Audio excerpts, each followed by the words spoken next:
कुछ कहानियां किताबों में होती हैं और कुछ दिलों में बस जाती हैं। आप सुन रहे हैं कहानी के रास्ते, जहां लफ्जों से ज्यादा एहसास बोलते हैं। सुनिए मुंशी प्रेमचंद की लिखी उपन्यास गोदान भाग 7। यह अभिनय जब समाप्त हुआ तो उधर रंगशाला में धनुष यज्ञ समाप्त हो चुका था और सामाजिक प्रहसन की तैयारी हो रही थी, मगर इन सज्जनों को उससे विशेष दिलचस्पी न थी। केवल मिस्टर मेहता देखने गए और आदि से अंत तक जमे रहे। उन्हें बड़ा मजा आ रहा था। बीच बीच में तालियां बजाते थे और फिर कहो का आग्रह करके अभिनेताओं को प्रोत्साहन भी देते जाते थे। राय साहब ने इस प्रहसन में एक मुकदमेबाज देहाती जमींदार का खाका उड़ाया था। कहने को तो प्रहसन था, मगर करुणा से भरा हुआ।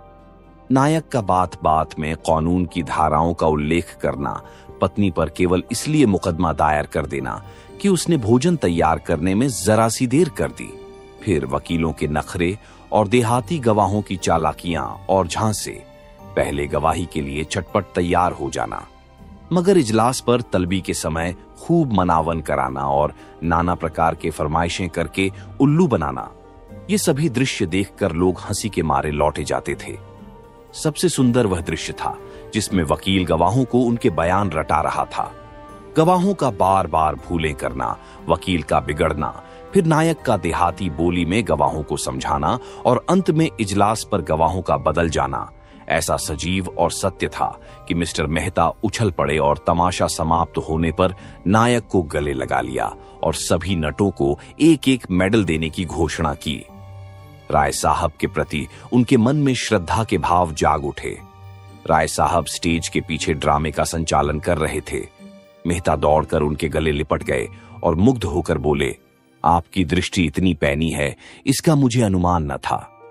दूसरे दिन जलपान के बाद शिकार का प्रोग्राम था। वहीं किसी नदी के तट पर बाख में भोजन बने, खूब जलखतीड़ा की जाए और शाम को लोग घर आए, देहाती जीवन का आनंद उठाया जाए। जिन मेहमानों को विशेष काम था वह तो विदा हो गए। केवल वे ही लोग बच रहे जिनकी राय साहब से घनिष्ठता थी।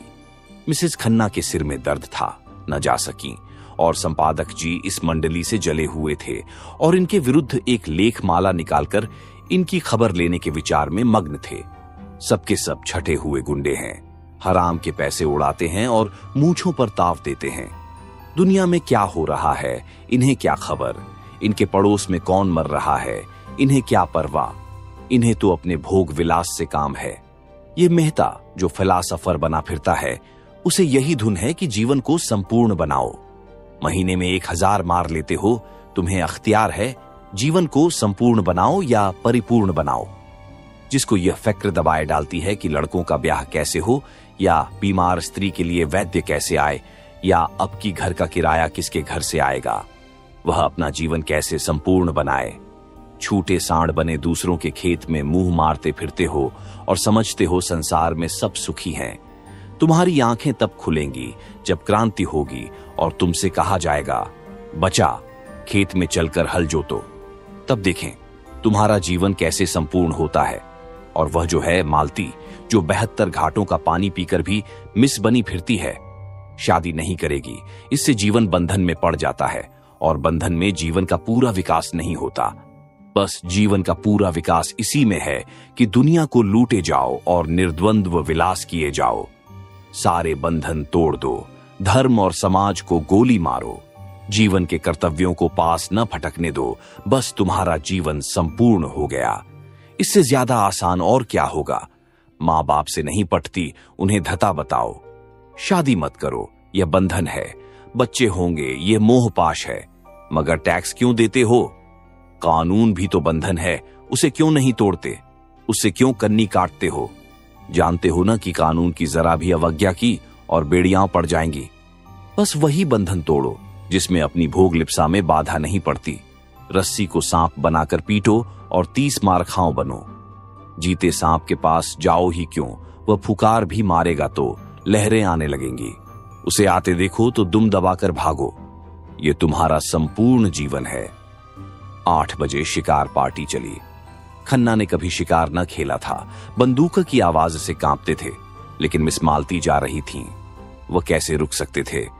मिस्टर तनखा को अभी तक इलेक्शन के विषय में बातचीत करने का अवसर न मिला था। शायद वहां वह अवसर मिल जाए। राय साहब अपने इस इलाके में बहुत दिनों से नहीं गए थे। वहां का रंग ढंग देखना चाहते थे। कभी कभी इलाके में आने जाने से आदमियों से एक संबंध भी हो जाता है और रोब भी रहता है। कारकुन और प्यादे भी सचेत रहते हैं। मिर्जा खुर्शीद को जीवन के नए अनुभव प्राप्त करने का शौकत था, विशेषकर ऐसे जिनमें कुछ साहस दिखाना पड़े। मिस मालती अकेले कैसे रहती? उन्हें तो रसिकों का जमघट चाहिए। केवल मिस्टर मेहता शिकार खेलने के सच्चे उत्साह से जा रहे थे। राय साहब की इच्छा तो थी कि भोजन की सामग्री, रसोइयां, कहार, खिदमतगार सब साथ चलें, लेकिन मिस्टर मेहता ने उसका विरोध किया। खन्ना ने कहा, आखिर वहां भोजन करेंगे या भूखों मरेंगे? मेहता ने जवाब दिया, भोजन क्यों न करेंगे, लेकिन आज हम लोग खुद अपना सारा काम करेंगे। देखना तो चाहिए कि नौकरों के बगैर हम जिंदा रह सकते हैं या नहीं। मिस मालती पकाएंगी और हम लोग खाएंगे। देहातों में हांडियां और पत्तल मिल ही जाते हैं और ईंधन की कोई कमी नहीं। शिकार हम करेंगे ही।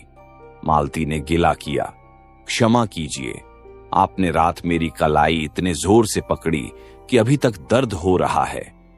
काम तो हम लोग करेंगे, आप केवल बताती जाइएगा।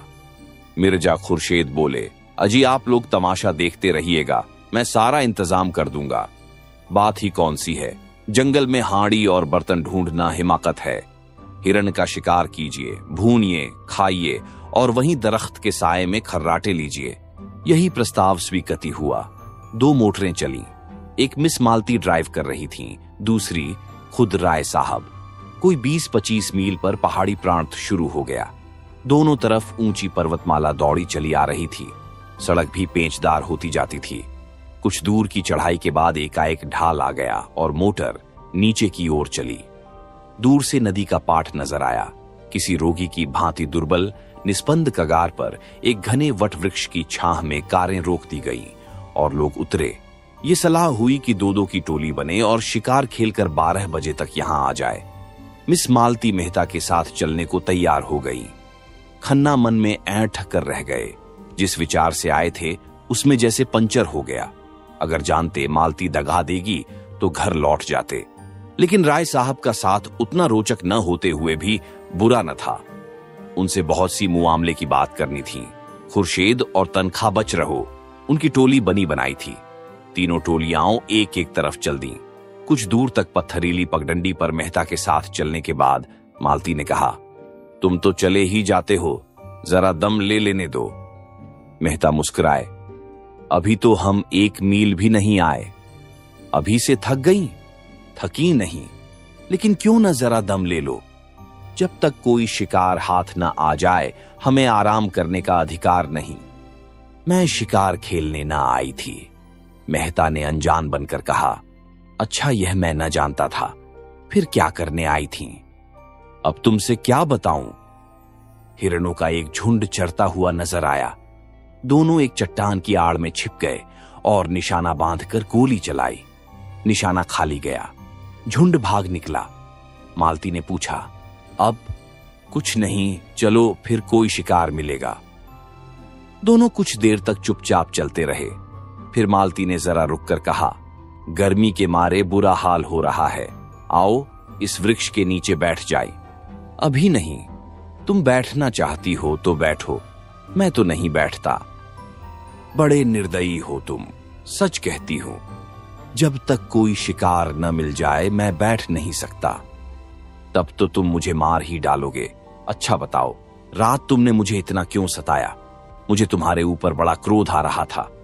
याद है तुमने मुझे क्या कहा था? तुम हमारे साथ चलेगा दिलदार? मैं न जानती थी तुम इतने शरीर हो। अच्छा, सच कहना, तुम उस वक्त मुझे अपने साथ ले जाते? मेहता ने कोई जवाब न दिया, मानो सुना ही नहीं। दोनों कुछ दूर चलते रहे। एक तो जेठ की धूप, दूसरे पत्थरीला रास्ता। मालती थक कर बैठ गई। मेहता खड़े खड़े बोले, अच्छी बात है, तुम आराम कर लो, मैं यहीं आ जाऊंगा। मुझे अकेले छोड़कर चले जाओगे? मैं जानता हूं तुम अपनी रक्षा कर सकती हो। कैसे जानते हो? नए युग की देवियों की यही सिफत है। वह मर्द का आश्रय नहीं चाहती, उससे कंधा मिलाकर चलना चाहती है। मालती ने झेंपते हुए कहा, तुम कोरे फिलासफर हो मेहता। सच। सामने वृक्ष पर एक मोर बैठा हुआ था। मेहता ने निशाना साधा और बंदूक चलाई। मोर उड़ गया। मालती प्रसन्न होकर बोली, बहुत अच्छा हुआ, मेरा शाप पड़ा। मेहता ने बंदूक कंधे पर रखकर कहा, तुमने मुझे नहीं, अपने आप को शाप दिया। शिकार मिल जाता तो मैं तुम्हें 10 मिनट की मोहलत देता। अब तो तुमको फौरन चलना पड़ेगा। मालती उठकर मेहता का हाथ पकड़ती हुई बोली, फिलासफरों के शायद हृदय नहीं होता। तुमने अच्छा किया विवाह नहीं किया, उस गरीब को मार ही डालते, मगर मैं यूं न छोड़ूंगी। तुम मुझे छोड़कर नहीं जा सकते। मेहता ने एक झटके से हाथ छुड़ा लिया और आगे बढ़े। मालती सजल नेत्र होकर बोली, मैं कहती हूं मत जाओ। नहीं, मैं इसी चट्टान पर सिर पटक दूंगी। मेहता ने तेजी से कदम बढ़ाए। मालती उन्हें देखती रही। जब वह 20 कदम निकल गए तो झुंझलाकर उठी और उनके पीछे दौड़ी। अकेले विश्राम करने में कोई आनंद न था। समीप आकर बोली, मैं तुम्हें इतना पशु न समझती थी। मैं जो हिरण मारूंगा उसकी खाल तुम्हें भेंट करूंगा।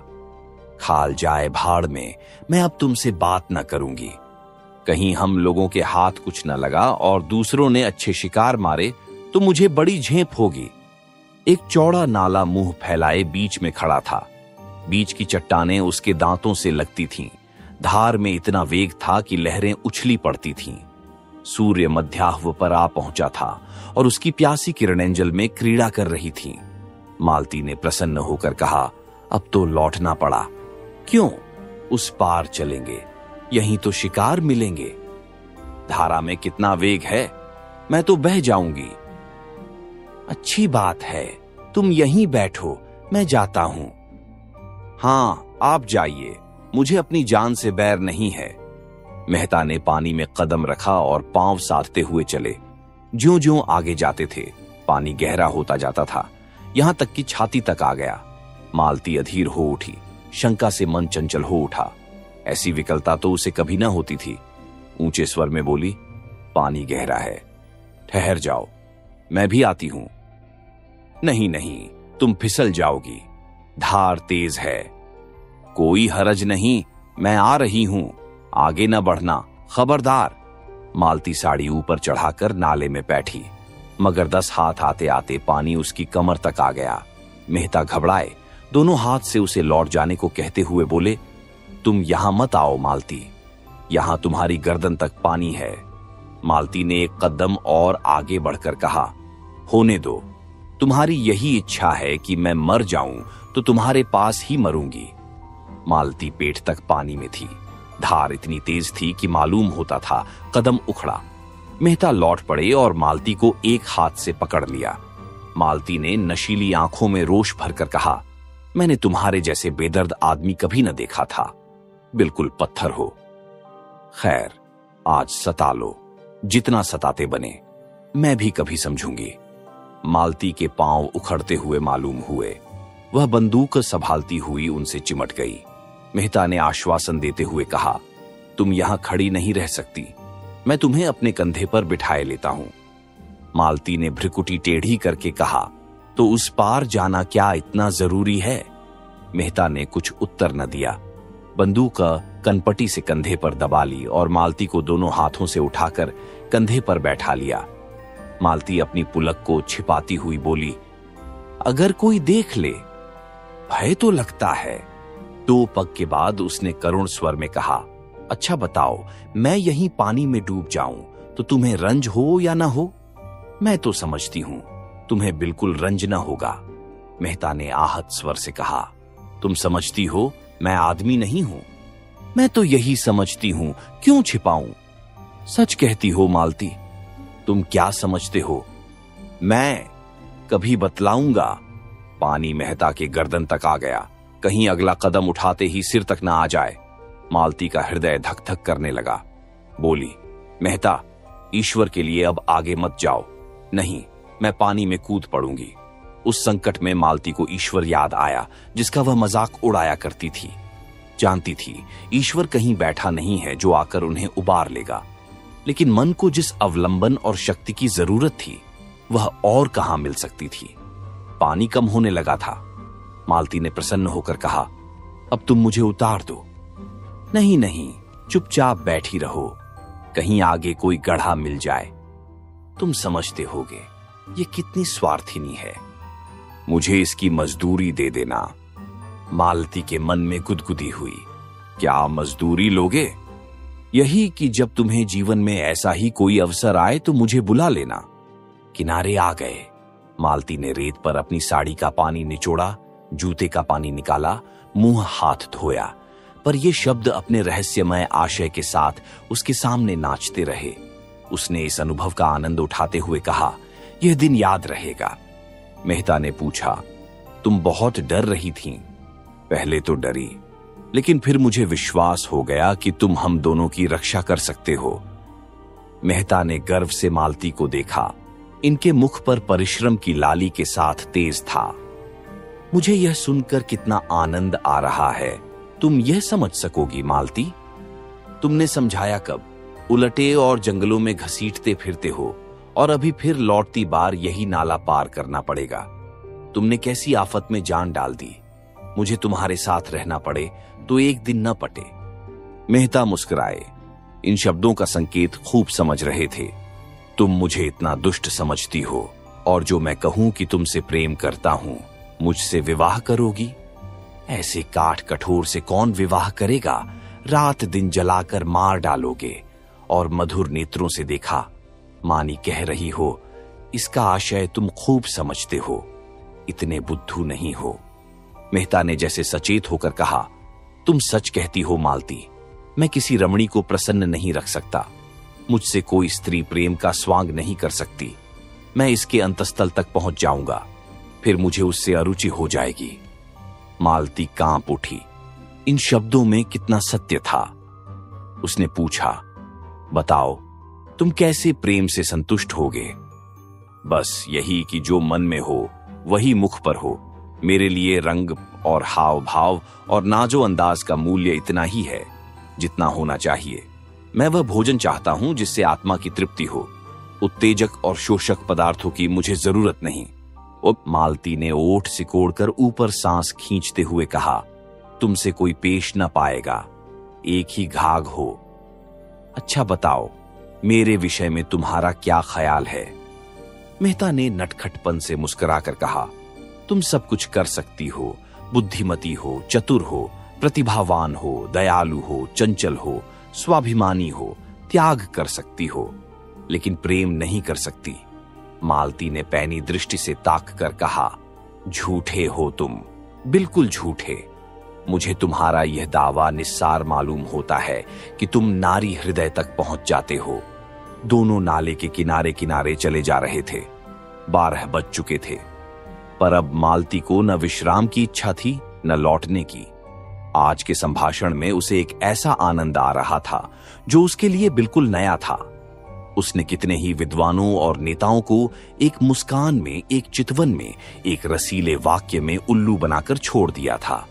ऐसी बालू की दीवार पर वह जीवन का आधार नहीं रख सकती थी। आज उसे वह कठोर, ठोस, पत्थर सी भूमि मिल गई थी जो फावड़ों से चिंगारियां निकाल रही थी और उसकी कठोरता उसे उत्तरोत्तर मोह लेती थी। ढाएं की आवाज हुई। एक लाल सर नाले पर उड़ा जा रहा था। मेहता ने निशाना मारा।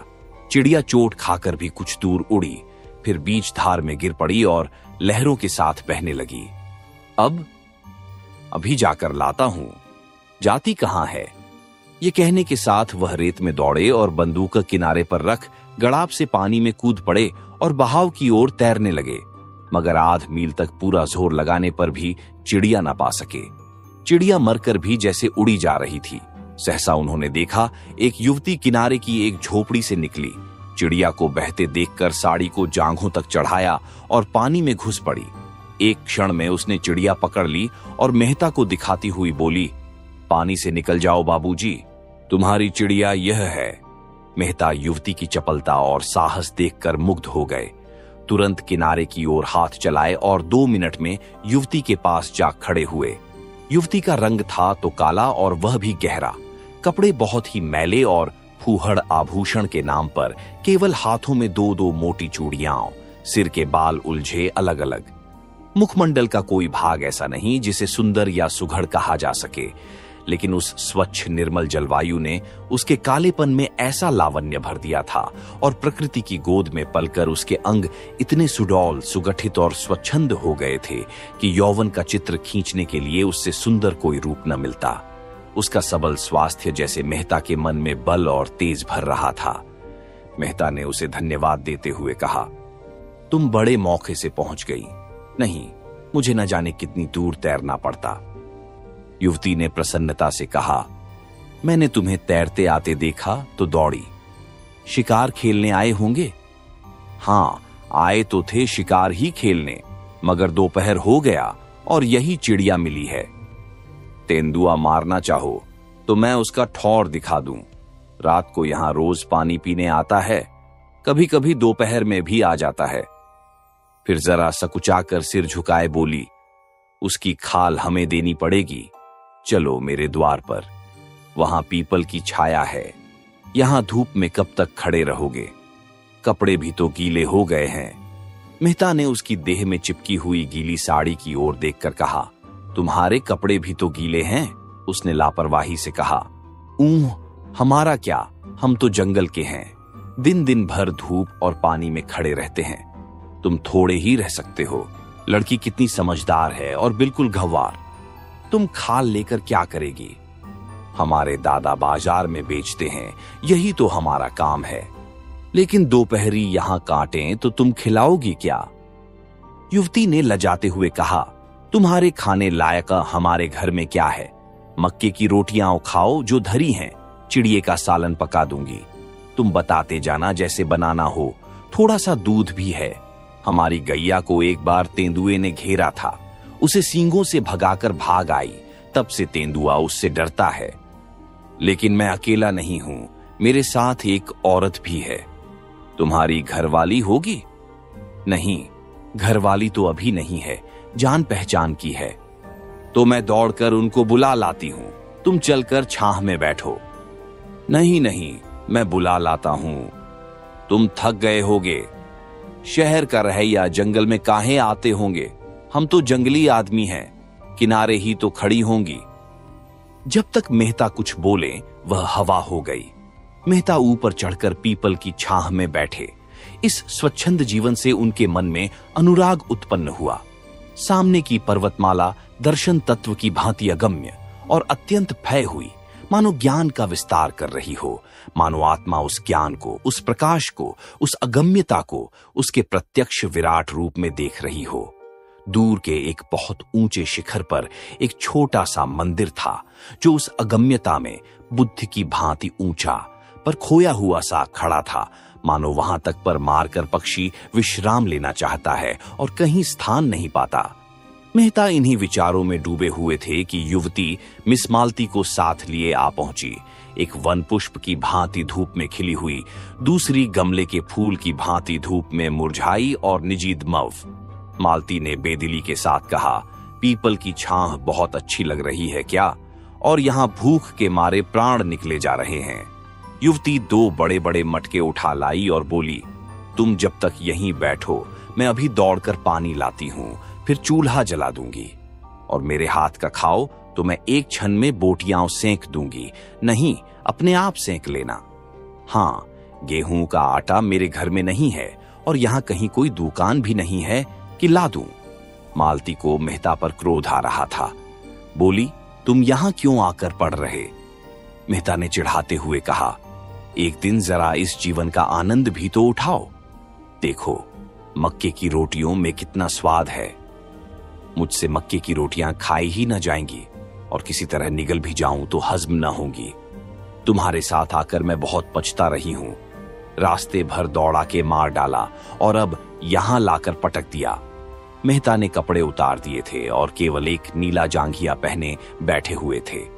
युवती को मटके ले जाते देखा तो उसके हाथ से मटके छीन लिए और कुएं पर पानी भरने चले।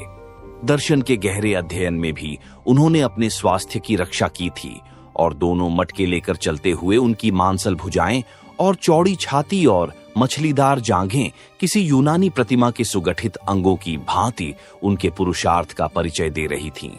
युवती उन्हें पानी खींचते हुए अनुराग भरी आंखों से देख रही थी।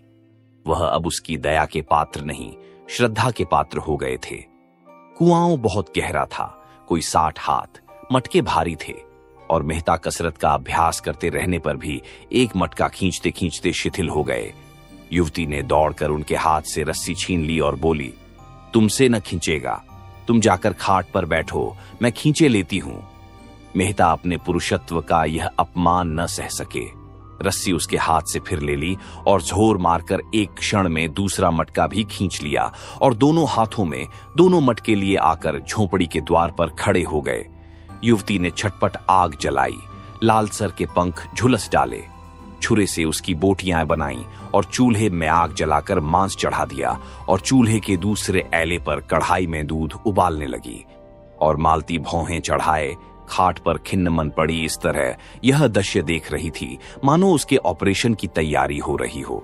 मेहता झोपड़ी के द्वार पर खड़े होकर युवती के गह कौशल को अनुरक्त नेत्रों से देखते हुए बोले, मुझे भी तो कोई काम बताओ, मैं क्या करूं? युवती ने मीठी झिड़की के साथ कहा, तुम्हें कुछ नहीं करना है, जाकर बाई के पास बैठो, बेचारी बहुत भूखी है, दूध गर्म हुआ जाता है, उसे पिला देना। उसने एक घड़े से आटा निकाला और गूंधने लगी। मेहता उसके अंगों का विलास देखते रहे।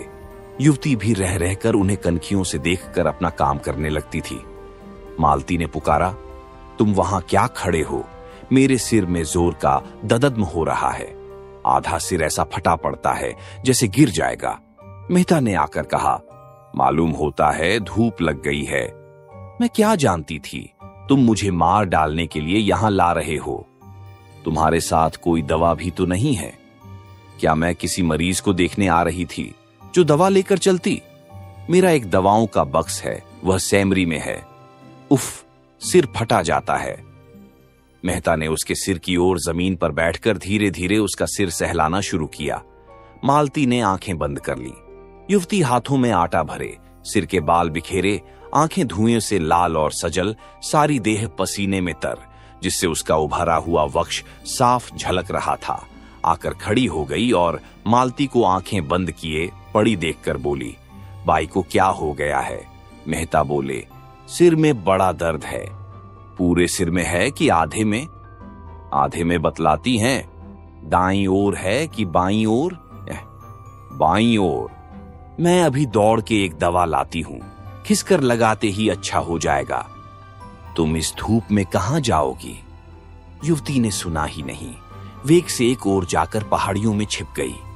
कोई आधा घंटे बाद मेहता ने उसे ऊंची पहाड़ी पर चढ़ते देखा। दूर से बिल्कुल गुड़िया सी लग रही थी। मन में सोचा, इस जंगली छोकरी में सेवा का कितना भाव और कितना व्यावहारिक ज्ञान है। लू और धूप में आसमान पर छड़ी चली जा रही है। मालती ने आंखें खोलकर देखा, कहां गई वह कलूटी? गजब की काली है, जैसे आबनूस का कुंदा हो।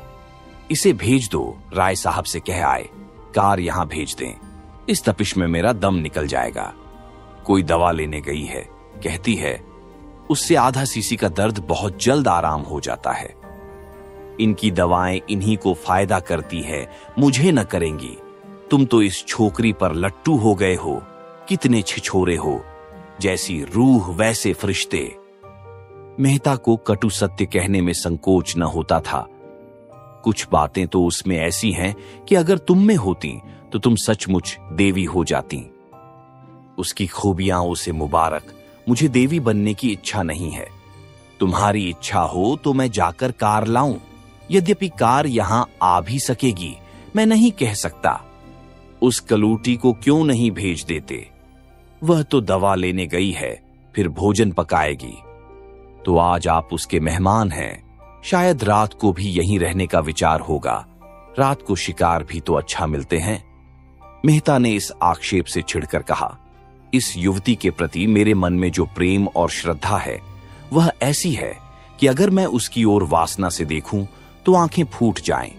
मैं अपने किसी घनिष्ठ मित्र के लिए भी इस धूप और लू में उस ऊंची पहाड़ी पर न जाता, और हम केवल घड़ी भर के मेहमान हैं यह वह जानती है। वह किसी गरीब औरत के लिए भी इसी तत्परता से दौड़ जाएगी। मैं विश्व बंधुत्व और विश्व प्रेम पर केवल लेख लिख सकता हूं, केवल भाषण दे सकता हूं। वह उस प्रेम और त्याग का व्यवहार कर सकती है। कहने से करना कहीं कठिन है, इसे तुम भी जानती हो। मालती ने उपहास भाव से कहा, बस बस, वह देवी है। मैं मान गई।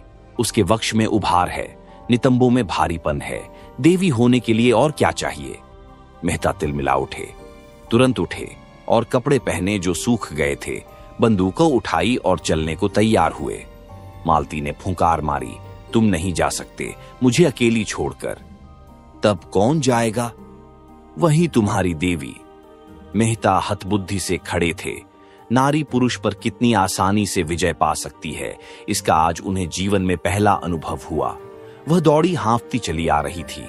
वही कलूटी युवती हाथ में एक झाड़ लिए हुए समीप जाकर मेहता को कहीं जाने को तैयार देखकर बोली, मैं वह जड़ी खोज लाई, अब भी घिसकर लगाती हूं। लेकिन तुम कहां जा रहे हो? मांस तो पक गया होगा, मैं रोटियां सेंक देती हूं, 2-1 खा लेना। बाई दूध पी लेगी, ठंडा हो जाए तो चले जाना। उसने निस्संकोच भाव से मेहता के अचकन की बटनें खोल दी। मेहता अपने को बहुत रोके हुए थे। जी होता था इस गंवारिन के चरणों को चूम ले। मालती ने कहा, अपनी दवाई रहने दो। नदी के किनारे बरगद के नीचे हमारी मोटर कार खड़ी है, वहां और लोग होंगे, उनसे कहना कार यहां लाएं। दौड़ी हुई जा। युवती ने दीन नेत्रों से मेहता को देखा। इतनी मेहनत से बूटी लाई, उसका यह अनादर। इस गंवारिन की दवा इन्हें नहीं झंची तो न सही, उसका मन रखने को ही जरा सी लगवा लेती तो क्या होता? उसने बूटी जमीन पर रखकर पूछा, तब तक तो चूल्हा ठंडा हो जाएगा बाई जी, कहो तो रोटियां सेंक कर रख दूं। बाबूजी खाना खा लें, तुम दूध पी लो और दोनों जने आराम करो, तब तक मैं मोटर वाले को बुला लाऊंगी। वह झोपड़ी में गई, बुझी हुई आग फिर जलाई। देखा तो मांस उबल गया था, कुछ जल भी गया था। जल्दी जल्दी रोटियां सेंकी, दूध गर्म था, उसे ठंडा किया और एक कटोरे में मालती के पास लाई। मालती ने कटोरे के भेंपन पर मुंह बनाया, लेकिन दूध त्याग न सकी। मेहता झोपड़ी के द्वार पर बैठकर एक थाली में मांस और रोटियां खाने लगे। युवती खड़ी पंखा झल रही थी। मालती ने युवती से कहा, उन्हें खाने दे, कहीं भागे नहीं जाते हैं, तू जाकर गाड़ी ला। युवती ने मालती की ओर एक बार सवाल की आंखों से देखा। ये क्या चाहती है? इनका आशय क्या है? उसे मालती के चेहरे पर रोगियों की सी नम्रता और कृतज्ञता और याचना न दिखाई दी। उसकी जगह अभिमान और प्रमाद की झलक थी। गंवारिन मनोभावों के पहचानने में चतुर थी। बोली, मैं किसी की लौंडी नहीं हूं बाई जी, तुम बड़ी हो, अपने घर की बड़ी हो, मैं तुमसे कुछ मांगने तो नहीं जाती, मैं गाड़ी लेने न जाऊंगी। मालती ने डांटा, अच्छा तूने गुस्ताखी पर कमर बांधी, बता तू किसके इलाके में रहती है? यह राय साहब का इलाका है, तो तुझे उन्हीं राय साहब के हाथों हंटरों से पिटवाऊंगी। मुझे पिटवाने से तुम्हें सुख मिले तो पिटवा लेना बाई जी, कोई रानी महारानी थोड़ी हूं कि लश्कर भेजनी पड़ेगी। मेहता ने 2-4 कौर निगले थे कि मालती की यह बातें सुनी। कौर कंठ में अटक गया। जल्दी से हाथ धोया और बोले, वह नहीं जाएगी, मैं जा रहा हूं। मालती भी खड़ी हो गई, उसे जाना पड़ेगा। मेहता ने अंग्रेजी में कहा, उसका अपमान करके तुम अपना सम्मान बढ़ा नहीं रही हो मालती। मालती ने फटकार बताई, ऐसी ही लौंडियां मर्दों को पसंद आती हैं, जिनमें और कोई गुण हो या न हो, उनकी टहल दौड़ दौड़ कर प्रसन्न मन से करें और अपना भाग्य सराहें कि इस पुरुष ने मुझसे यह काम करने को तो कहा। वह देवियां हैं, शक्तियां हैं, विभूतियां हैं। मैं समझती थी वह पुरुषत्व तुम में कम से कम नहीं है, लेकिन अंदर से, संस्कारों से तुम भी वही बर्बर हो। मेहता मनोविज्ञान के पंडित थे, मालती के मनोरहस्यों को समझ रहे थे। ईर्ष्या का ऐसा अनोखा उदाहरण उन्हें कभी न मिला था। उस रमणी में जो इतनी मृदु स्वभाव, इतनी उदार, इतनी प्रसन्न मुख थी, ईर्ष्या की ऐसी प्रचंड ज्वाला। बोले, कुछ भी कहो, मैं उसे न जाने दूंगा। उसकी सेवाओं और कपियों का यह पुरस्कार देकर मैं अपनी नजरों में नीच नहीं बन सकता। मेहता के स्वर में कुछ ऐसा तेज था कि मालती धीरे से उठी और चलने को तैयार हो गई। उसने झलकर कहा, अच्छा तो मैं ही जाती हूं, तुम उसके चरणों की पूजा करके पीछे आना। मालती 2-3 कदम चली गई तो मेहता ने युवती से कहा, अब मुझे आज्ञा दो बहन, तुम्हारा यह नेह, तुम्हारी निस्वार्थ सेवा हमेशा याद रहेगी। युवती ने दोनों हाथों से सजल नेत्र होकर उन्हें प्रणाम किया और झोपड़ी के अंदर चली गई। दूसरी टोली राय साहब और खन्ना की थी। राय साहब तो अपने उसी रेशमी कुर्ते और रेशमी चादर में थे, मगर खन्ना ने शिकारी सूट डांटा था जो शायद आज ही के लिए बनवाया गया था, क्योंकि खन्ना को असामियों के शिकार से इतनी फुर्सत कहां थी कि जानवरों का शिकार करते। खन्ना ठिंगने, इकहरे, रूपवान आदमी थे।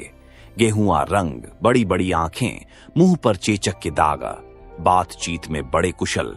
कुछ दूर चलने के बाद खन्ना ने मिस्टर मेहता का जिक्र छेड़ दिया, जो कल से ही उनके मस्तिष्क में राहु की भांति समाये हुए थे। बोले, यह मेहता भी कुछ अजीब आदमी है, मुझे तो कुछ बना हुआ मालूम होता है। राय साहब मेहता की इज्जत करते थे और उन्हें सच्चा और निष्कपट आदमी समझते थे, पर खन्ना से लेन देन का व्यवहार था। कुछ स्वभाव से शांति प्रिय भी थे, विरोध न कर सके। बोले, मैं तो उन्हें केवल मनोरंजन की वस्तु समझता हूं, कभी उनसे बहस नहीं करता, और करना भी चाहूं तो उतनी विद्या कहां से लाऊं। जिसने जीवन के क्षेत्र में कभी कदम ही नहीं रखा, वह अगर जीवन के विषय में कोई नया सिद्धांत अलापता है तो मुझे उस पर हंसी आती है। मजे से 1000 माहवार फटकारते हैं, न जोरू न जांता, न कोई चिंता न बाधा। वह दर्शन न बघारें तो कौन बघारे। आप निध्व द्वद्व रहकर जीवन को संपूर्ण बनाने का स्वप्न देखते हैं, ऐसे आदमी से क्या बहस की जाए। मैंने सुना चरित्र का अच्छा नहीं है। बेफिक्री में चरित्र अच्छा रहे ही कैसे सकता है। समाज में रहो और समाज के कर्तव्यों और मर्यादाओं का पालन करो, तब पता चले। मालती न जाने क्या देखकर उन पर लट्टू हुई जाती है। मैं समझता हूं वह केवल तुम्हें जला रही है। मुझे वह क्या जलाएंगी बेचारी, मैं उन्हें खिलौने से ज्यादा नहीं समझता। यह तो न कहो मिस्टर खन्ना, मिस मालती पर जान तो देते हो तुम। यूं तो मैं आपको भी यही इल्जाम दे सकता हूं। मैं सचमुच खिलौना समझता हूं, आप उन्हें प्रतिमा बनाए हुए हैं। खन्ना ने जोर से कहकहा मारा, हालांकि हंसी की कोई बात न थी। अगर एक लौटा जल चढ़ा देने से वरदान मिल जाए तो क्या बुरा है। अब की राय साहब ने जोर से कहकहा मारा, जिसका कोई प्रयोजन न था। तब आपने उस देवी को समझा ही नहीं। आप जितनी ही उसकी पूजा करेंगे, उतना ही वह आपसे दूर भागेगी। जितना ही दूर भागिएगा, उतना ही आपकी ओर दौड़ेगी। तब तो उन्हें आपकी ओर दौड़ना चाहिए था, मेरी ओर। मैं उस रसिक समाज से बिल्कुल बाहर हूं मिस्टर खन्ना, सच कहता हूं। मुझ में जितनी बुद्धि, जितना बल है, वह इस इलाके के प्रबंध में ही खर्च हो जाता है। घर के जितने प्राणी हैं, सभी अपनी अपनी धुन में मस्त, कोई उपासना में, कोई विषय वासना में, कोऊ काहू में मग्न, कोऊ काहू में मग्न। और इन सब अजगरों को भक्ष्य देना मेरा काम है, कर्तव्य है।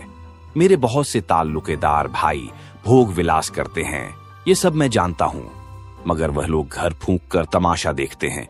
करज का बोझ सिर पर लदा जा रहा है, रोज डिग्रियां हो रही हैं। जिससे लेते हैं उसे देना नहीं जानते, चारों तरफ बदनाम। मैं तो ऐसी जिंदगी से मर जाना अच्छा समझता हूं। मालूम नहीं किस संस्कार से मेरी आत्मा में जरा सी जान बाकी रह गई, जो मुझे देश और समाज के बंधन में बांधे हुए है। सत्याग्रह आंदोलन छिड़ा। मेरे सारे भाई शराब कबाब में मस्त थे। मैं अपने को न रोक सका, जेल गया और लाखों रुपए की झेरबारी उठाई और अभी तक उसका तावान दे रहा हूं। मुझे उसका पछतावा नहीं है, बिल्कुल नहीं। मुझे उसका गर्व है। मैं उस आदमी को आदमी नहीं समझता जो देश और समाज की भलाई के लिए उद्योग न करे और बलिदान न करे। मुझे क्या अच्छा लगता है कि निर्जीव किसानों का रक्त चूसूं और अपने परिवार वालों की वासनाओं की तृप्ति के साधन जुटाऊं, मगर करूं क्या? जिस व्यवस्था में पला और जिया, उसे घना होने पर भी उसका मोह त्याग नहीं सकता, और उसी चरखे में रात दिन पड़ा रहता हूं कि किसी तरह इज्जत आबरू बची रहे और आत्मा की हत्या न होने पाए। ऐसा आदमी मिस मालती क्या, किसी भी मिस के पीछे नहीं पड़ सकता, और पड़े तो उसका सर्वनाश ही समझिए। हाँ, थोड़ा सा मनोरंजन कर लेना दूसरी बात है। मिस्टर खन्ना भी साहसी आदमी थे, संग्राम में आगे बढ़ने वाले। 2 बार जेल हो आए थे, किसी से दबना न जानते थे, खद्दर न पहनते थे और फ्रांस की शराब पीते थे। अवसर पड़ने पर बड़ी बड़ी तकलीफें झेल सकते थे। जेल में शराब छुई तक नहीं और एक क्लास में रहकर भी सी क्लास की रोटियां खाते रहे।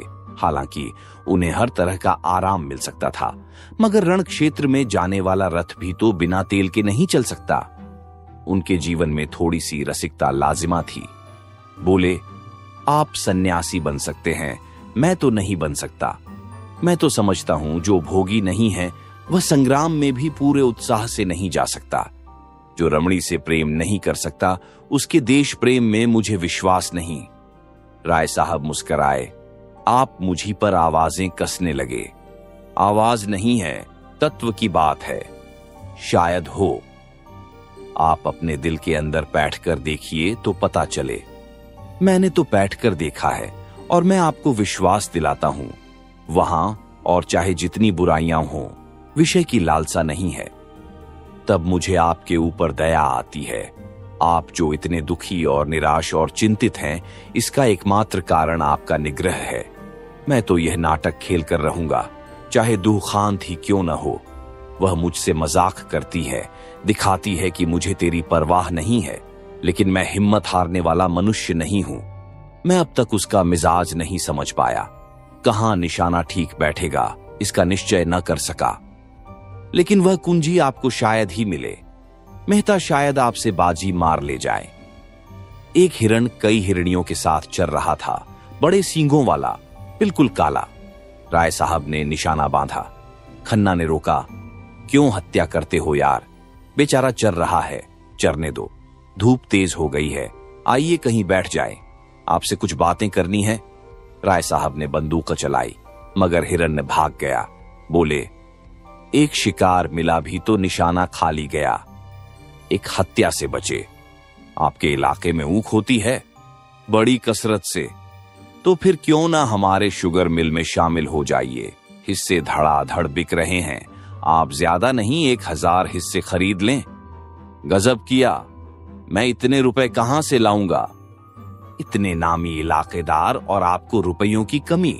कुछ 50,000 ही तो होते हैं, उनमें भी अभी 25% ही देना है। नहीं भाई साहब, मेरे पास इस वक्त बिल्कुल रुपए नहीं है। रुपए जितने चाहें मुझसे लीजिए, बैंक आपका है। हाँ, अभी आपने अपनी जिंदगी इंश्योर्ड न कराई होगी।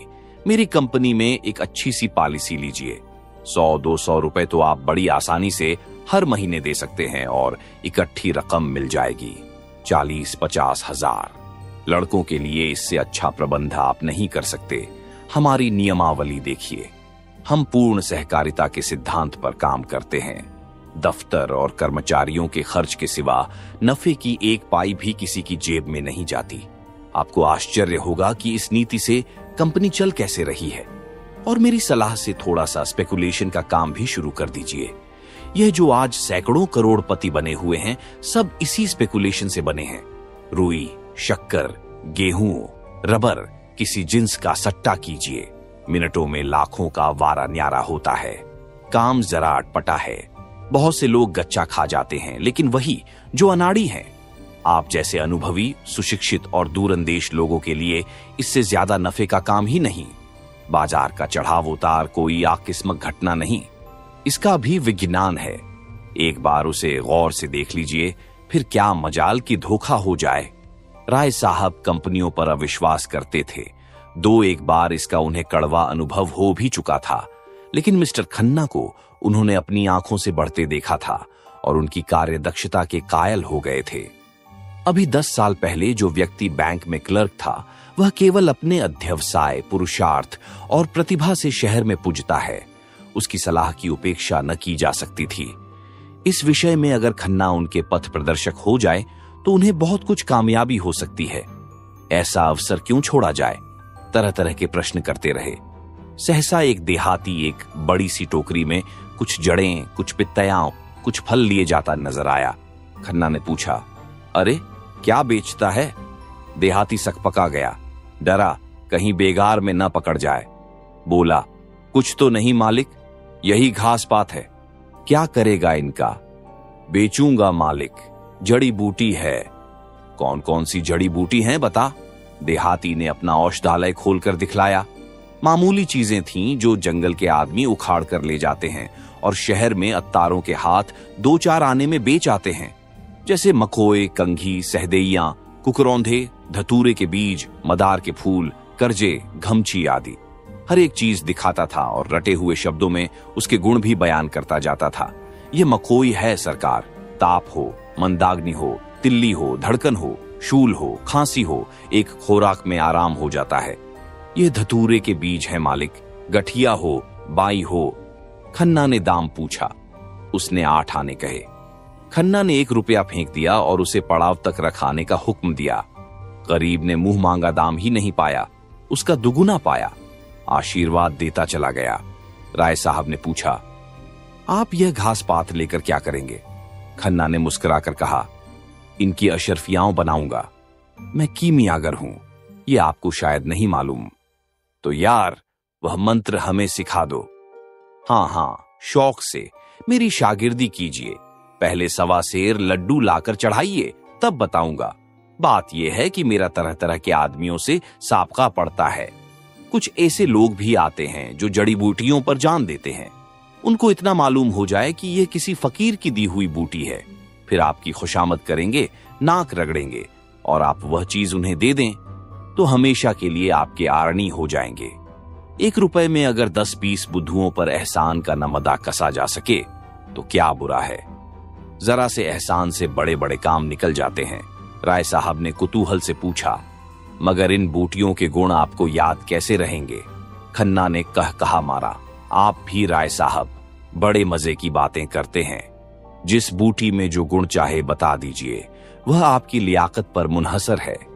सेहत तो रुपए में 8 आने विश्वास से होती है। आप जो इन बड़े बड़े अफसरों को देखते हैं और इन लंबी पूंछ वाले विद्वानों को और इन रईसों को, ये सब अंधविश्वासी होते हैं।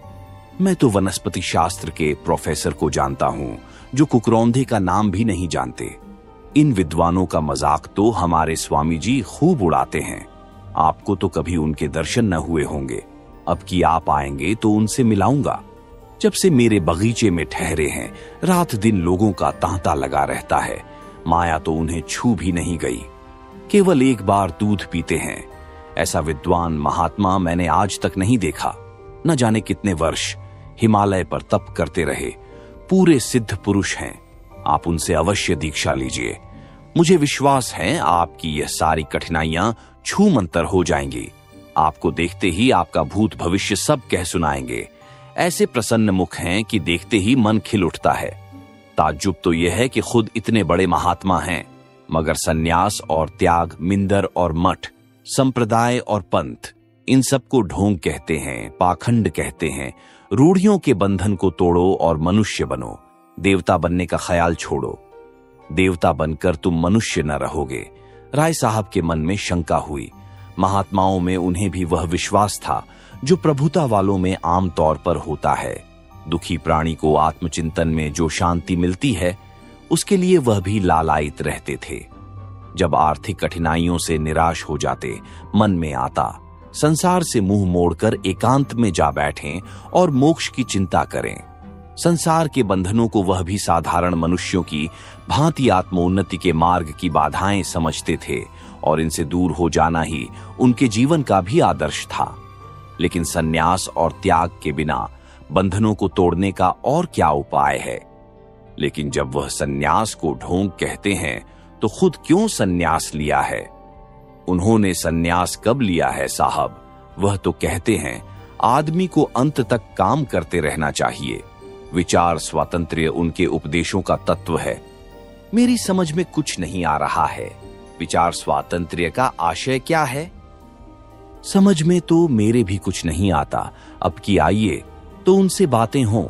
वह प्रेम को जीवन का सत्य कहते हैं और इसकी ऐसी सुंदर व्याख्या करते हैं कि मन मुग्ध हो जाता है। मिस मालती को उनसे मिलाया या नहीं? आप भी दिल लगी करते हैं। मालती को भला इनसे क्या मिलता? वाक्य पूरा न हुआ था कि वह सामने झाड़ी में सरसराहट की आवाज सुनकर चौंक पड़े और प्राण रक्षा की प्रेरणा से राय साहब के पीछे आ गए। झाड़ी में से एक तेंदुआ निकला और मंद गति से सामने की ओर चला। राय साहब ने बंदूक उठाई और निशाना बांधना चाहते थे कि खन्ना ने कहा, ये क्या करते हैं आप? ख्वाहम खदवाह उसे छेड़ रहे हैं। कहीं लौट पड़े तो? लौट क्या पड़ेगा, वहीं ढेर हो जाएगा। तो मुझे उस टीले पर चढ़ जाने दीजिए। मैं शिकार का ऐसा शौकीन नहीं हूं। तब क्या शिकार खेलने चले थे? शामत और क्या। राय साहब ने बंदूक नीचे कर ली।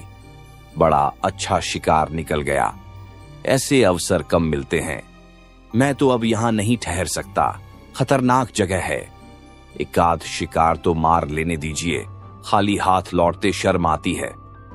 आप मुझे कृपा करके कार के पास पहुंचा दीजिए, फिर चाहे तेंदुए का शिकार कीजिए या चीते का। आप बड़े डरपोक हैं मिस्टर खन्ना, सच। व्यर्थ में अपनी जान खतरे में डालना बहादुरी नहीं है। अच्छा, तो आप खुशी से लौट सकते हैं अकेला? रास्ता बिल्कुल साफ है। जी नहीं, आपको मेरे साथ चलना पड़ेगा। राय साहब ने बहुत समझाया, मगर खन्ना ने एक न मानी। मारे भय के उनका चेहरा पीला पड़ गया था। उस वक्त अगर झाड़ी में से एक गिलहरी भी निकल आती तो वह चीख मारकर गिर पड़ते। बोटी बोटी कांप रही थी, पसीने से तर हो गए थे।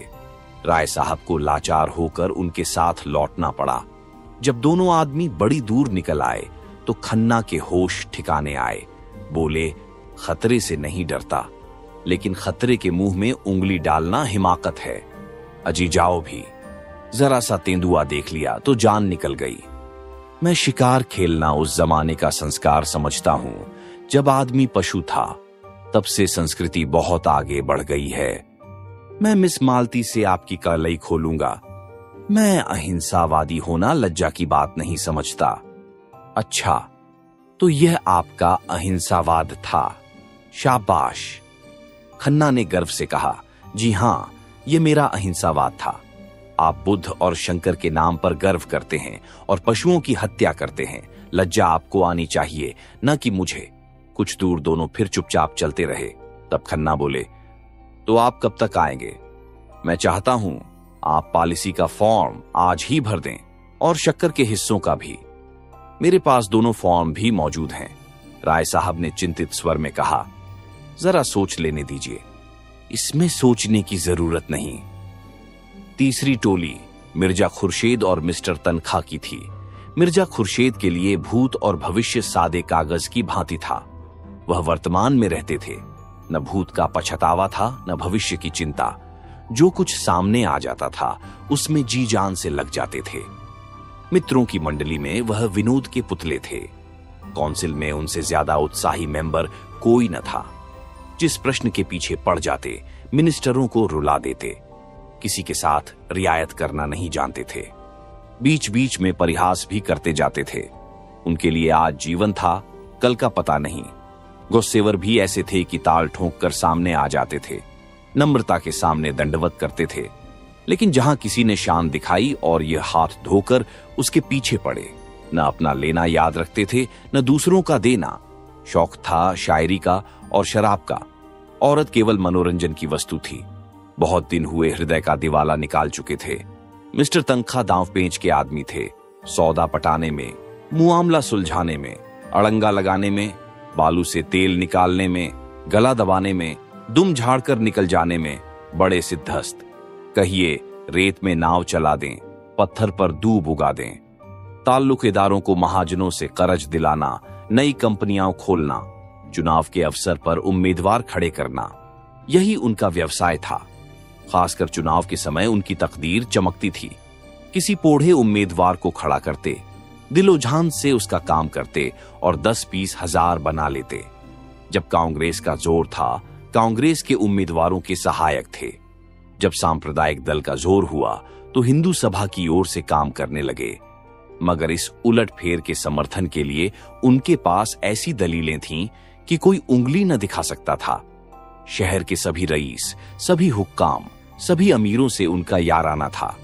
दिल में चाहे लोग उनकी नीति पसंद न करें, पर वह स्वभाव के इतने नम्र थे कि कोई मुंह पर कुछ न कह सकता था। मिर्जा खुर्शीद ने रूमाल से माथे का पसीना पोंछकर कहा, आज तो शिकार खेलने के लायक दिन नहीं है, आज तो कोई मुशायरा होना चाहिए था। वकील ने समर्थन किया, जी हां, वहीं बाग में बड़ी बहार रहेगी। थोड़ी देर के बाद मिस्टर तनखा ने मामले की बात छेड़ी। अब की चुनाव में बड़े बड़े गुल खिलेंगे, आपके लिए भी मुश्किल है।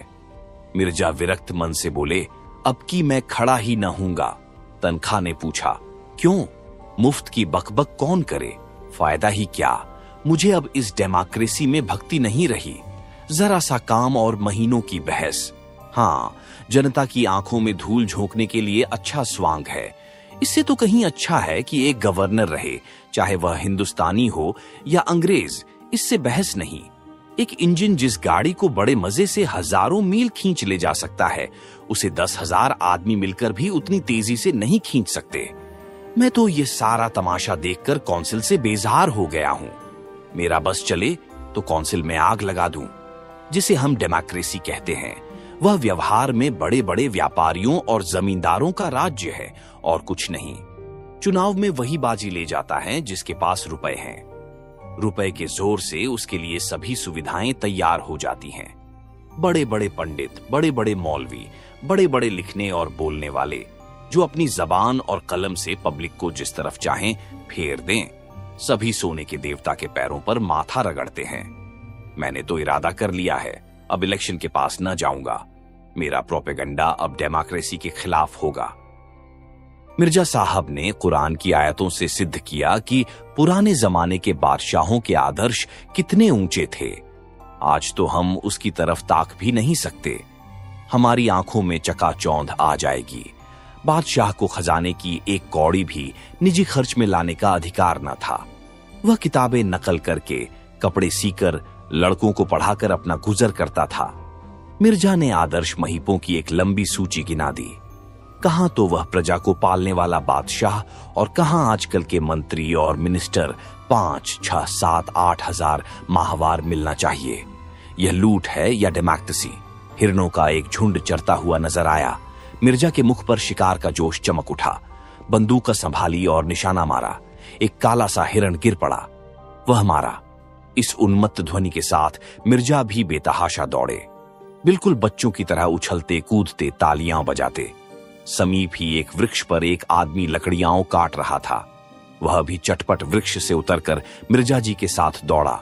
हिरण की गर्दन में गोली लगी थी, उसके पैरों में कंपन हो रहा था और आंखें पत्थर आ गई थीं। लकड़हारे ने हिरण को करुण नेत्रों से देखकर कहा, अच्छा पट्टा था, मन भर से कम न होगा। हुक्म हो तो मैं उठाकर पहुंचा दूं। मिर्जा कुछ बोले नहीं। हिरण की टंगी हुई, दीन वेदना से भरी आंखें देख रहे थे। अभी 1 मिनट पहले इसमें जीवन था। जरा सा पत्ता भी खड़कता तो कान खड़े करके चौकड़ियां भरता हुआ निकल भागता। अपने मित्रों और बाल बच्चों के साथ ईश्वर की उगाई हुई घास खा रहा था, मगर अब निस्पंद पड़ा है। उसकी खाल उधेड़ लो, उसकी बोटियां कर डालो, उसका कीमा बना डालो, उसे खबर न होगी। उसके क्रीड़ामय जीवन में जो आकर्षण था, जो आनंद था, वह क्या इस निर्जीव शव में है? कितनी सुंदर गठन थी, कितनी प्यारी आंखें, कितनी मनोहर छवि। उसकी छलांगें हृदय में आनंद की तरंगें पैदा कर देती थीं। उसकी चौकड़ियों के साथ हमारा मन भी चौकड़ियां भरने लगता था। उसकी स्फूर्ति जीवन सा बिखेरती चलती थी, जैसे फूल सुगंध बिखेरता है। लेकिन अब उसे देखकर ग्लानि होती है। लकड़हारे ने पूछा, कहां पहुंचाना होगा मालिक? मुझे भी 2-4 पैसे दे देना। मिर्जा जी जैसे ध्यान से चौंक पड़े। बोले, अच्छा उठा ले। कहां चलेगा? जहां हुक्म हो मालिक। अरे नहीं मालिक, हुजूर ने शिकार किया है तो हम कैसे खा लें? नहीं नहीं, मैं खुशी से कहता हूं, तुम इसे ले जाओ। तुम्हारा घर यहां से कितनी दूर है? कोई आधा कोस होगा मालिक। तो मैं भी तुम्हारे साथ चलूंगा, देखूंगा तुम्हारे बाल बच्चे कैसे खुश होते हैं। ऐसे तो मैं न ले जाऊंगा सरकार, आप इतनी दूर से आए, इस कड़ी धूप में शिकार किया, मैं कैसे उठा ले जाऊं? उठा उठा, देर न कर। मुझे मालूम हो गया तू भला आदमी है। लकड़हारे ने डरते डरते और रह रहकर मिर्जा जी के मुख की ओर सशंक नेत्रों से देखते हुए कि कहीं बिगड़ न जाए हिरण को उठाया। सहसा उसने हिरण को छोड़ दिया और खड़ा होकर बोला, मैं समझ गया मालिक, हुजूर ने इसकी हलाली नहीं की। मिर्जा जी ने हंसकर कहा, बस बस, तूने खूब समझा, अब उठा ले और घर चल। मिर्जा जी धर्म के इतने पाबंद न थे। 10 साल से उन्होंने नमाज न पढ़ी थी। 2 महीने में एक दिन व्रत रख लेते थे, बिल्कुल निराहार निर्जल। मगर लकड़हारे को इस ख्याल से जो संतोष हुआ था कि हिरण अब इन लोगों के लिए अखाद्य हो गया है, उसे फीका न करना चाहते थे। लकड़हारे ने हल्के मन से हिरण को गर्दन पर रख लिया और घर की ओर चला। तनखा अभी तक तटस्थ से वहीं पेड़ के नीचे खड़े थे। धूप में हिरण के पास जाने का कष्ट क्यों उठाते, कुछ समझ में ना आ रहा था कि मामला क्या है। लेकिन जब लकड़हारे को उल्टी दिशा में जाते देखा तो आकर मिर्जा से बोले, आप उधर कहां जा रहे हैं हजरत, क्या रास्ता भूल गए? मिर्जा ने अपराधी भाव से मुस्कुराकर कहा, मैंने शिकार इस गरीब आदमी को दे दिया, अब जरा इसके घर चल रहा हूं, आप भी आइए ना। तनखा ने मिर्जा को कुतूहल की दृष्टि से देखा और बोले, आप अपने होश में हैं या नहीं? कह नहीं सकता, मुझे खुद नहीं मालूम। शिकार इसे क्यों दे दिया? इसीलिए कि उसे पाकर इसे जितनी खुशी होगी मुझे या आपको न होगी। तनखा खिसियाकर बोले, जाइए, सोचा था खूब कबाब उड़ाएंगे, सो आपने सारा मजा किरकिरा कर दिया। खैर, राय साहब और मेहता कुछ न कुछ लाएंगे ही, कोई गम नहीं। मैं इस इलेक्शन के बारे में कुछ अर्ज करना चाहता हूं। आप नहीं खड़ा होना चाहते न सही, आपकी जैसी मर्जी। लेकिन आपको इसमें क्या तामुल है कि जो लोग खड़े हो रहे हैं उनसे इसकी अच्छी कीमत वसूल की जाए। मैं आपसे सिर्फ इतना चाहता हूं कि आप किसी पर यह भेद न खुलने दें कि आप नहीं खड़े हो रहे हैं। सिर्फ इतनी मेहरबानी कीजिए मेरे साथ। ख्वाजा जमाल ताहिर इसी शहर से खड़े हो रहे हैं। रईसों के वोट 16 आने उनकी तरफ हैं ही, हुक्काम भी उनके मददगार हैं। फिर भी पब्लिक पर आपका जो असर है, इससे उनकी कोर दब रही है। आप चाहें तो आपको उनसे 10-20 हजार रुपए महज यह जाहिर कर देने के मिल सकते हैं कि आप उनकी खातिर बैठ जाते हैं। नहीं, मुझे अर्ज कर लेने दीजिए। इस मामले में आपको कुछ नहीं करना है। आप बेफिक्र बैठे रहिए। मैं आपकी तरफ से एक मैनिफेस्टो निकाल दूंगा और उसी शाम को आप मुझसे 10,000 नकद वसूल कर लीजिए। मिर्जा साहब ने उनकी ओर हिकारत से देखकर कहा, मैं ऐसे रुपए पर और आप पर लानत भेजता हूं। मिस्टर तनखा ने जरा भी बुरा नहीं माना, माथे पर बल तक न आने दिया। मुझ पर आप जितनी लानत चाहें भेजें, मगर रुपए पर लानत भेजकर आप अपना ही नुकसान कर रहे हैं। मैं ऐसी रकम को हराम समझता हूं। आप शरीयत के इतने पाबंद तो नहीं हैं। लूट की कमाई को हराम समझने के लिए शरा का पाबंद होने की जरूरत नहीं है। तो इस मामले में क्या आप अपना फैसला तब्दील नहीं कर सकते? जी नहीं। अच्छी बात है, इसे जाने दीजिए। किसी बीमा कंपनी के डायरेक्टर बनने में तो आपको कोई एतराज नहीं है। आपको कंपनी का एक हिस्सा भी न खरीदना पड़ेगा। आप सिर्फ अपना नाम दे दीजिएगा। जी नहीं, मुझे यह भी मंजूर नहीं है। मैं कई कंपनियों का डायरेक्टर, कई का मैनेजिंग एजेंट, कई का चेयरमैन था। दौलत मेरे पांव चूमती थी। मैं जानता हूं दौलत से आराम और तकल्लुफ के कितने सामान जमा किए जा सकते हैं, मगर यह भी जानता हूं कि दौलत इंसान को कितना खुद गरज बना देती है, कितना ऐश पसंद, कितना मक्कार, कितना बेगैरत। वकील साहब को फिर कोई प्रस्ताव करने का साहस न हुआ। मिर्जा जी की बुद्धि और प्रभाव में उनका जो विश्वास था वह बहुत कम हो गया। उनके लिए धन ही सब कुछ था और ऐसे आदमी से जो लक्ष्मी को ठोकर मारता हो उनका कोई मेल न हो सकता था। लकड़हारा हिरण को कंधे पर रखे लपका चला जा रहा था। मिर्जा ने भी कदम बढ़ाया, पर स्थूलकाय तनखा पीछे रह गए। उन्होंने पुकारा, जरा सुनिए मिर्जा जी, आप तो भागे जा रहे हैं। मिर्जा जी ने बिना रुके हुए जवाब दिया, वह गरीब बोझ लिए इतनी तेजी से चला जा रहा है, हम क्या अपना बदन लेकर भी उसके बराबर नहीं चल सकते? लकड़हारे ने हिरण को एक ठूंठ पर उतार कर रख दिया था और दम लेने लगा था। मिर्जा साहब ने आकर पूछा, थक गए क्यों? लकड़हारे ने सकुचाते हुए कहा, बहुत भारी है सरकार। तो लाओ कुछ दूर मैं ले चलूं। लकड़हारा हंसा।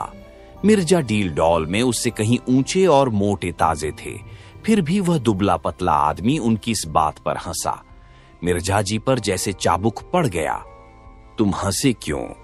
क्या तुम समझते हो मैं इसे नहीं उठा सकता? लकड़हारे ने मानो क्षमा मांगी। सरकार, आप लोग बड़े आदमी हैं, बोझ उठाना तो हम जैसे मजूरों ही का काम है। मैं तुम्हारा दुगुना जो हूं, इससे क्या होता है मालिक?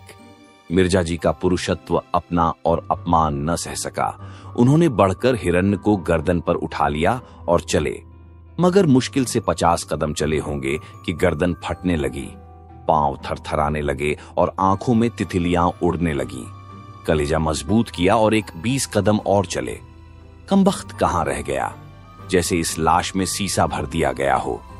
जरा मिस्टर तनखा की गर्दन पर रख दूं तो मजा आए। मशक की तरह जो फूले चलते हैं, जरा उसका मजा भी देखें। लेकिन बोझा उतारे कैसे? दोनों अपने दिल में कहेंगे। बड़ी जवामर्दी दिखाने चले थे। 50 कदम में ची बोल गए। लकड़हारे ने चुटकी ली। कहो मालिक, कैसे रंग ढंग हैं? बहुत हल्का है ना? मिर्जा जी को बोझ कुछ हल्का मालूम होने लगा। बोले, उतनी दूर तो ले ही जाऊंगा जितनी दूर तुम लाए हो। कई दिन गर्दन दुखेगी मालिक। तुम क्या समझते हो मैं यूं ही फूला हुआ हूं? नहीं मालिक, अब तो ऐसा नहीं समझता। मुदा आप हैरान न हो, वह चट्टान है, उस पर उतार दीजिए।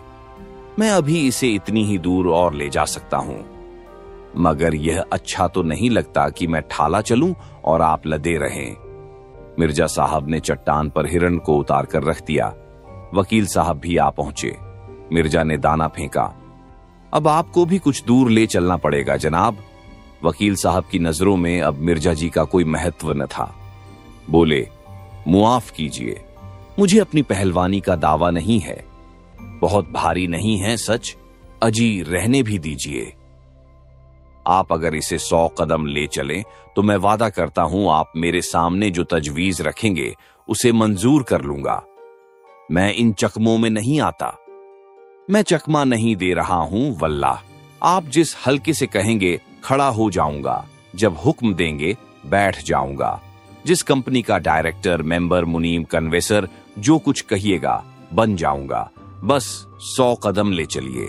मेरी तो ऐसे ही दोस्तों से निभती हैं जो मौका पड़ने पर सब कुछ कर सकते हो। तनख्वाह का मन चुलबुला उठा। मिर्जा अपने कौल के पक्के हैं, इसमें कोई संदेह न था। हिरन ऐसा क्या बहुत भारी होगा? आखिर मिर्जा इतनी दूर ले ही आए। बहुत ज्यादा थके तो नहीं जान पड़ते। अगर इनकार करते हैं तो सुनहरा अवसर हाथ से जाता है। आखिर ऐसा क्या कोई पहाड़ है? बहुत होगा 4-5 पंसेरी होगा। 2-4 दिन गर्दन ही तो दुखेगी।